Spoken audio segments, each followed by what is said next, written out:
You think your cabin is your private space. Your sanctuary for the week. Somewhere you can do whatever you want because it is behind a closed door and nobody is watching. You are wrong about almost all of that. I spent 9 years cleaning thousands of cruise ship cabins. I saw what passengers did in those rooms when they thought nobody would ever know. And I am telling you right now, there are specific things passengers do in their cabins that could get them sick, get them charged, get them in serious trouble with the cruise line, or completely ruin their entire vacation. Today I am revealing every single one of them. The things you should never do in your cruise ship cabin, based on 9 years of seeing exactly what happens when passengers do them anyway. Stay until the end, because the last one on this list is something I watched happen on almost every single sailing. And it is something that could genuinely end your cruise early. Welcome back to Cruise Ship Master, where former cruise workers expose the secrets cruise lines hope you never discover. Subscribe right now for weekly insider knowledge that protects your vacation. A former cruise ship housekeeper with 9 years of experience is finally revealing exactly what you should never do in your cabin, and exactly what happens when passengers do it anyway. Let us get into it. Never do number 1, leave food out overnight. This is the single most common cabin mistake I encountered in 9 years of cruise ship housekeeping, and it is one that most passengers have no idea creates a genuine problem. Passengers order room service. They eat part of it. They leave the remainder, plates, trays, half-eaten food, sitting in the cabin overnight rather than placing it outside the door for collection. Here is exactly why this matters. Cruise ship cabins, like any enclosed space, can attract pests if food is left accessible. Most major cruise lines have genuinely effective pest management programs, but those programs work best when food waste is removed promptly, not left sitting in a warm cabin for 8 or 10 hours overnight. I personally found pest issues in cabins that had a pattern of overnight food storage. Not every time. But often enough that the connection was unmistakable to anyone who cleaned cabins regularly. Beyond the pest concern, food left out overnight in a cabin with limited air circulation creates odor that embeds into soft furnishings, curtains, and carpeting. That odor does not disappear when the food is removed the next morning. It lingers for the remainder of the cruise. What to do instead? Place your room service tray and any food waste directly outside your cabin door before you go to sleep. This is standard practice and your cabin steward will collect it promptly. It takes 10 seconds and prevents every issue I have just described. Never do number 2, hang wet towels and swimwear to dry on furniture. This is a mistake that creates a problem passengers do not discover until it affects their final bill. Cabins do not have unlimited ventilation. The air conditioning system manages temperature but is not designed to rapidly dry large quantities of wet fabric.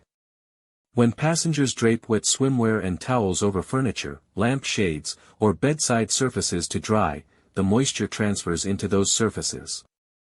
Wood furniture absorbs moisture and can warp or develop water marks. Fabric lamp shades absorb moisture and develop mildew odor. Carpeted areas beneath dripping items absorb moisture that can lead to mold development in the carpet padding if it happens repeatedly across a sailing. I documented damage from this exact pattern multiple times across 9 years. Furniture damage from repeated moisture exposure is something that cruise lines do charge passengers for when it is identified during turnaround cleaning, and it is identified more often than passengers realize. What to do instead? Use the bathroom for drying wet items. Hang towels and swimwear over the shower rail or on the designated hooks in the bathroom where moisture is expected and managed by the ventilation system designed for that purpose. Most cabins also have a small clothesline or retractable line specifically in the bathroom for this exact reason. Never do number 3, use your own electrical appliances without checking voltage. This is a safety issue that I witnessed cause genuine problems on multiple sailings. Cruise ship cabins have electrical outlets, typically a combination of standard outlets and USB ports, that operate at specific voltage standards depending on the ship's registration and the region it primarily sails. Passengers bringing personal electrical appliances from home, hair dryers, hair straighteners, curling irons, CPAP machines, and other devices, sometimes plug them in without checking voltage compatibility. A mismatch between your device's voltage requirements and the cabin's electrical supply can cause the device to malfunction, in some cases creating a fire risk, and in other cases tripping the cabin's electrical circuit entirely. I responded to multiple electrical incidents in cabins over 9 years that traced back to incompatible personal appliances. Some were minor, a tripped circuit requiring a maintenance visit. Some were more serious, visible scorching or smoke from a device that overheated. What to do instead? Check your cabin's electrical specification before plugging in any personal appliance, particularly heat-generating devices like hair tools.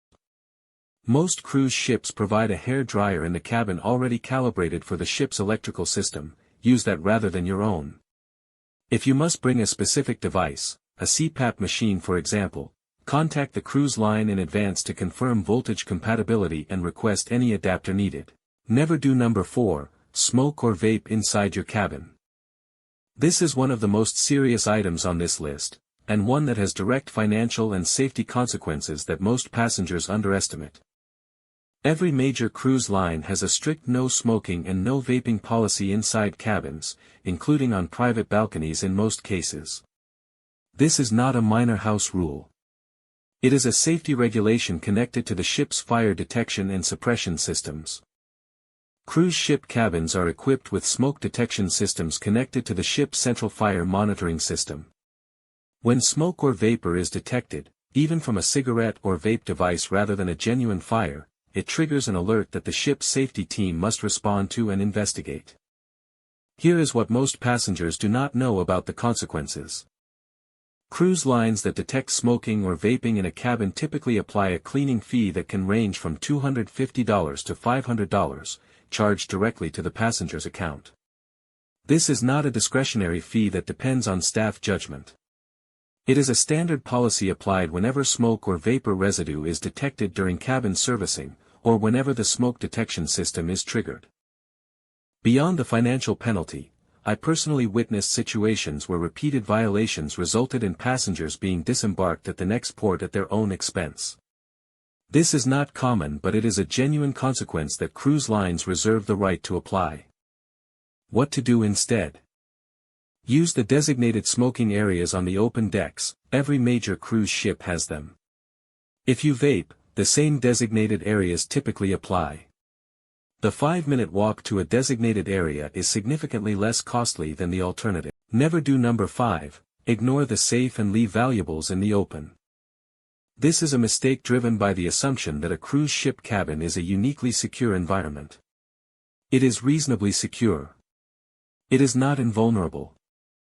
Every cabin is serviced regularly by your cabin steward, a person with legitimate access to your room throughout your cruise. Most cabin stewards I worked alongside in 9 years were people of complete integrity.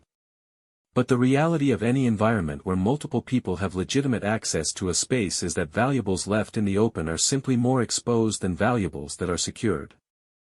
Beyond cabin steward access, cabins are sometimes serviced by maintenance staff for various technical issues.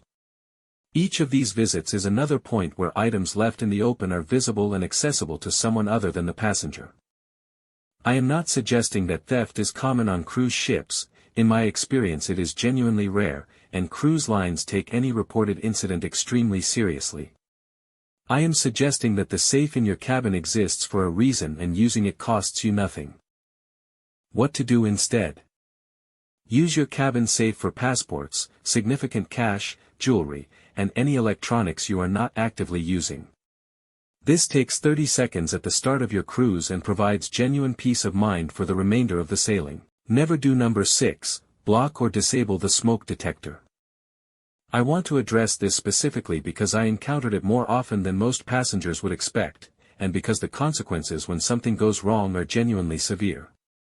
Some passengers, wanting to smoke or vape without detection, or simply finding the detector light distracting in a dark cabin, cover the smoke detector with tape, a cup, a piece of clothing, or other materials. This is not a minor infraction. It is one of the most serious safety violations a passenger can commit on a cruise ship. The smoke detection system in your cabin is connected to a ship-wide fire safety network. Disabling or obstructing a single detector creates a gap in a safety system designed to protect not just your cabin but the cabins around you and the ship as a whole. Fire at sea is one of the most serious emergencies a cruise ship can face precisely because of the limited evacuation options compared to a building on land. I am aware of incidents, not on every ship I worked on, but within the industry generally, where a blocked detector delayed the identification of a genuine fire risk. The consequences of that delay in a maritime fire situation are significantly more serious than the equivalent delay on land. What to do instead? If the detector light bothers you at night, most cabins have control over ambient lighting that can address this without touching the safety equipment. If you genuinely believe a detector is malfunctioning, report it to your cabin steward or guest services rather than disabling it yourself. Never do number 7. Leave the balcony door open with the air conditioning running. This is a smaller issue than the others on this list but one that creates a specific and very common complaint that I dealt with regularly. Many passengers enjoy keeping their balcony door open to feel the ocean air while still wanting their cabin temperature controlled by air conditioning. This combination creates a specific problem. The cabin's air conditioning system is designed to manage a sealed space. When the balcony door is left open for extended periods, the system works continuously trying to maintain temperature against the open airflow, without success. The result is a cabin that never reaches a comfortable temperature, a system working at maximum capacity continuously, and in many cases this contributes to condensation issues around the door frame and window areas that can lead to mold development over an extended sailing. I serviced cabins where this exact pattern had created visible moisture damage around balcony door frames, damage that became a maintenance issue requiring repair between sailings. What to do instead? Enjoy your balcony with the door open and the air conditioning off. When you want air conditioning comfort, close the balcony door. The system works as designed in either configuration. It does not work well in both simultaneously. Never do number 8. Attempt to repair or adjust anything yourself. This is the one I promised you at the beginning, and it is something I witnessed happen on almost every single sailing in some form. Passengers, when they encounter a minor issue in their cabin, a loose fixture, a sticking drawer, a flickering light, a toilet that seems to be running, frequently attempt to fix it themselves rather than reporting it to their cabin steward or maintenance. Here is why this is a genuine problem that goes beyond simple inconvenience. Cruise ship cabin systems, plumbing, electrical, and mechanical fixtures, are connected to ship-wide systems in ways that are not always obvious from the passenger side of the fixture. A toilet on a cruise ship typically operates on a vacuum flush system rather than a standard gravity system used in most homes.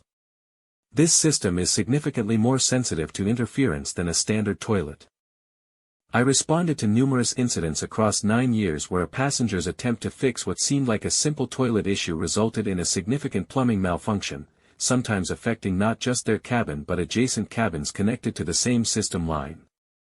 Electrical fixtures present similar risk. A passenger adjusting a light fixture or attempting to address a flickering light without electrical training risks both personal injury and damage to systems that are more complex than they appear. And here is the specific consequence that ends some passengers' cruises early. In the most serious cases I witnessed, a passenger's DIY repair attempt created a malfunction serious enough to require the cabin to be taken out of service for repair, with the passenger relocated to a different cabin for the remainder of the sailing, frequently a less desirable cabin location than the one they had booked and paid for. What to do instead? Report any cabin issue, no matter how minor it seems, to your cabin steward or to maintenance through guest services. Response times for cabin maintenance issues on most cruise lines are fast, typically within an hour for non-emergency issues. There is no genuine reason to attempt a repair yourself, and the potential consequences of doing so are significantly worse than the minor inconvenience of waiting for trained crew to address it. The Complete Protection Summary. Here is your complete cabin protection summary based on everything I have shared today. Never do. Leave food out overnight. Dry wet items on furniture. Use unchecked personal electrical appliances.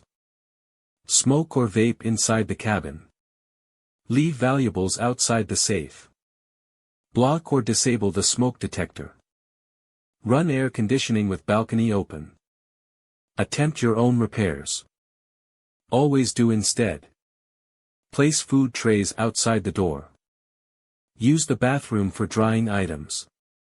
Use the provided hair dryer. Use designated smoking areas. Use your safe for valuables. Report detector concerns to staff. Choose either air conditioning or open balcony. Report any issue to your cabin steward. None of these protective habits cost you anything beyond a few seconds of awareness. And every one of them protects you from a genuine consequence that I personally witnessed affect passengers across 9 years of cruise ship housekeeping. So there you have it. 8 things you should never do in your cruise ship cabin, from someone who spent 9 years seeing exactly what happens when passengers do them anyway. Food left out overnight attracts pests and creates lingering odor. Wet items on furniture cause water damage you may be charged for. Unchecked electrical appliances create genuine fire risk. Smoking or vaping triggers fees of $250 to $500 or worse. Unsecured valuables are simply more exposed than they need to be. Disabled smoke detectors compromise ship-wide safety. Air conditioning fighting an open balcony damages your cabin over time. And DIY repairs can end your cruise early in a different cabin than the one you booked. Now you know. Protect your cabin. Protect your vacation. And enjoy every single day of your cruise. Share this video with every cruiser you know before their next sailing. Subscribe to Cruise Ship Master for weekly insider knowledge. See you in the next one.